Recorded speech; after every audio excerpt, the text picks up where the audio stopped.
Hello, good people, and welcome. Today, we are going to talk why are we so divided in our community about the R. Kelly issue.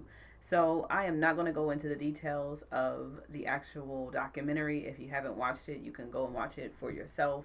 But the overall view and the overall issue of sexual abuse and abuse in general in our community is something that we do not like to talk about. And then, when it's polarized to the point of having a six-part series kind of talking about, and you guys gotta forgive me because the lighting is terrible, but thank you. The light just got a little bit better.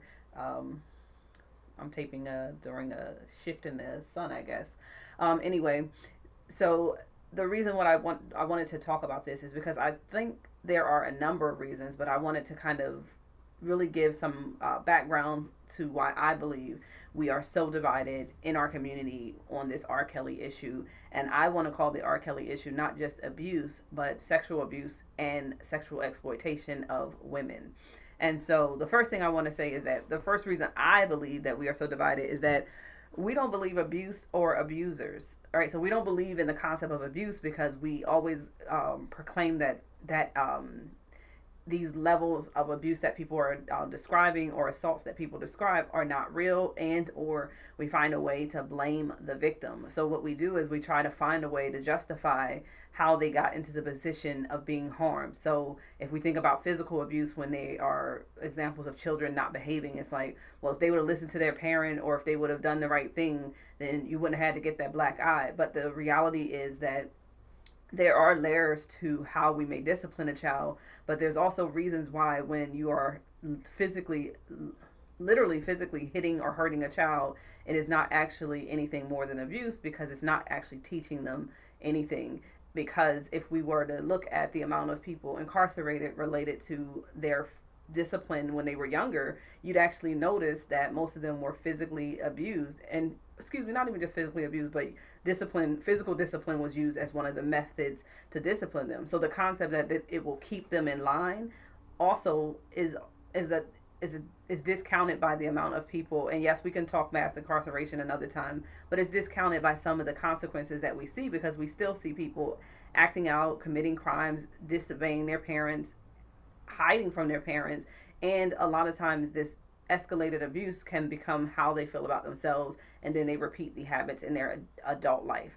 So that's my number one reason, is that we don't believe abuse. And I thought I talk about physical abuse for a reason, because when it comes to R. Kelly, I think we constantly, or we um, go straight into the emotion, the fit sexual abuse, but there is some elements of what he's experiencing and what he's doing to these women based off of what was reported, is actual physical abuse as well. The other thing is that when it comes to sexual abuse, we blame the victims in general. When it comes to sexual assault, when it comes to rape, when it comes to sexual molestation, we usually will try to frame, how did you get into that position, versus looking at the dysfunction or sickness of the individual who is actually committing the abuse. And so that's my first reason. We just don't want to believe the abuser, or we don't want to believe in abuse in general, but we also never want to believe that a person is an abuser. We want to find a way to blame the victim. And I'm going to go into that one in the last one a little bit more, in my last out of my 3 points.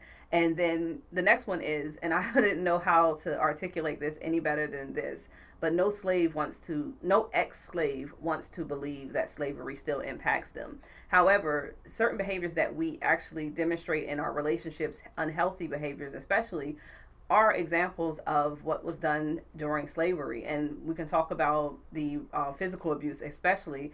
But I also wanted to really make mention to the emasculation of black men, but also the assault of black women. And since we're talking R. Kelly and the division in that area, when it comes to the assault of black women, we have become comfortable with using language that is shaming or blaming to be able to make the woman and or a young female, the young girl, the actual person responsible for the relationship with an adult pedophile. And so we've done things and said, well, she wasn't so fast, or she put herself in the position to quote unquote be assaulted or raped, when in reality, the again responsible party is the abuser. And we find ourselves in our way to assault, especially with black women. we find our way back to making it somehow their responsibility to not physically or sexually be assaulted. And so when it comes to the second point is that we don't want to admit that there are still some negative impact of slavery on our communities to this day that actually have emasculated our black men, but also assaulted our black women. And since we're talking R. Kelly specifically, this assault on black girls, and I really want to say girls in his case, being okay with um, finding a way to shame or blame a 14, 15, 16-year old into how they got into the position of dating and or being subjected into sexual behaviors by an adult is seems to the like to me it seems like, oh, okay, something's wrong with R. Kelly or something's wrong with this person. However, in our community, in order to even adapt to some of the things and behaviors that have impacted us for generations, we've now become more accustomed to making that acceptable. And so similar to how we make young males and black males adults before they're adults, where we're like, oh, you're 15 but you look like an adult male, so then we treat them like an adult male. We do the same with black females. They are 14, 15, and maybe their bodies are quote unquote more developed than, say, their other white counterparts or other counterparts in terms of the same gender. But then we also make it their issue if men mistreat them and manipulate them into sexual behaviors as a young adult, or excuse me, a young adolescent. And so it becomes really important for us to realize that some of these behaviors continue and they reinforce negative beliefs about black women, which are sexualizing us, making us hypersexual, making us appear to or be the example of what we consider quote unquote fast or, you know, throwing themselves at men, when it really is about an adult abuser who is manipulating a child into behaviors that, honestly, because her brain and her body is not fully developed, she also may not have a clear understanding of how to navigate some of the things that he's approaching when he tells her, call me daddy, or this is how you show love. She's going to believe it, more likely to believe it than, say, someone who's more developed and have the cognitive development of an actual adult. Because I also felt like we started to batter or speak badly of some of the older women as if that could not happen to us. And I really beg us to be careful into thinking that you couldn't find yourself into some domestic violence and or some unhealthy relationship when not everyone starts off. Some of the examples were the first day because he was working with younger girls, but sometimes it's progressive abuse. And what that means is it takes time for them to get you in the position and to start to get you under control mentally for them to be able to get to the point where they have you calling you daddy.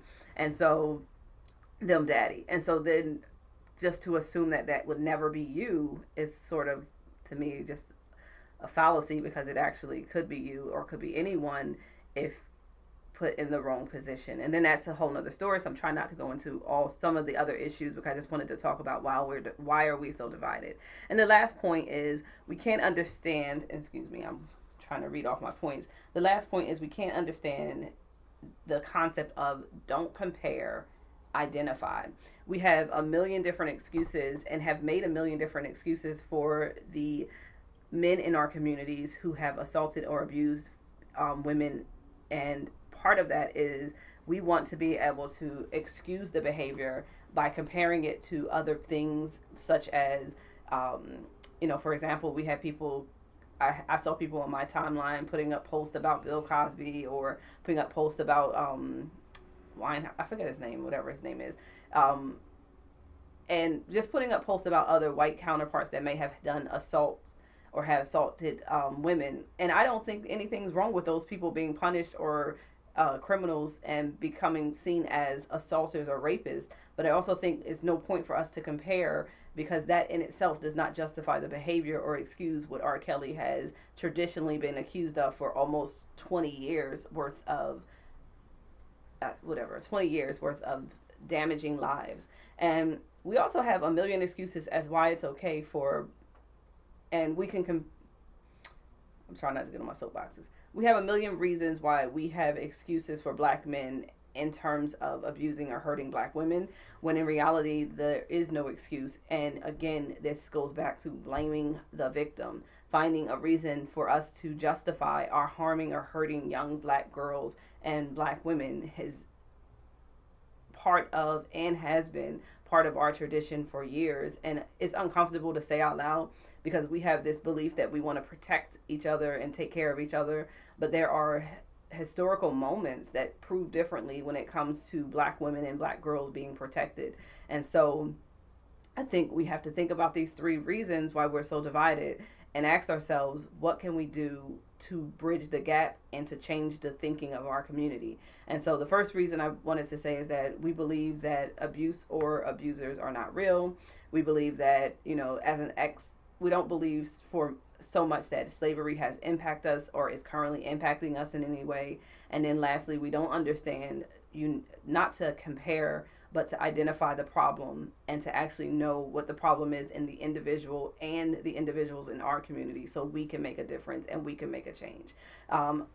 I have no problem with being a black woman and looking at the issues of women as a whole, but I also make it very clear that the impact of black men and other men towards black women is totally different than it is towards other women. And as a result, we need to be more mindful that we are constantly blaming the women in our community and victimizing them in such a way that we have not found a way to resolve this in years. And so I just say we ask ourselves some questions about what we believe in terms of abuse, what we believe about how slavery has impacted our behaviors towards not just men, but also the women in our community. And then also, how do we get past the point of comparing all of our situations to some conspiracy theory and or making it about the man or the system and just get down to the nitty gritty, which is we have to stop hurting our black girls. All right, you guys, take care.